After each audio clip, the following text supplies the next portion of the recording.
呢個豉汁排骨。另外呢個麻婆豆腐，哇，又係非常之好睇美味啊！第三個餸，你睇下個薑葱蒸魚啊，非常薑葱豉汁蒸魚，非常好味啊！呢個機可以幫你去創業，記得啦，留言點讚話俾我聽，然後聯絡我，我係 Stephen Ken 簡先生，你哋嘅夫妻二人創業嘅導師。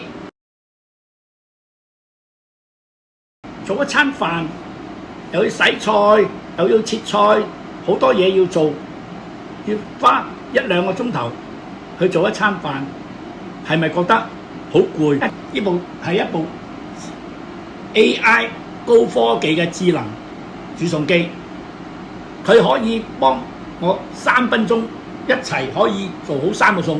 其實呢3個料放數，將啲材料放落去已經係叫做好咗噶啦。咁我已經將佢放個機門，你睇到個機門咧係全部3個機門打開晒，即係話佢做好晒，我攞咗出嚟係放咗喺台面裏邊。嗱，我而家想俾大家睇下呢3個餸。嗱，第一個餸我做好嘅呢個係米粉鮮蝦雞肉炒米粉 ，OK。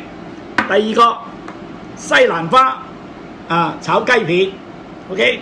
第三個餸，呢個正啊，麻婆豆腐，好多人都好中意嘅，食飯送飯非常啱。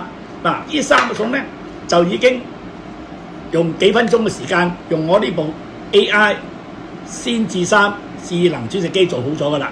咁而家咧換句話講，就餸就已經擺喺面前，隨時咧就可以進食唔好。嗱，呢部機最大嘅優點咧，佢係唔需要抽油煙機㗎，佢係無煙、無油、無明火。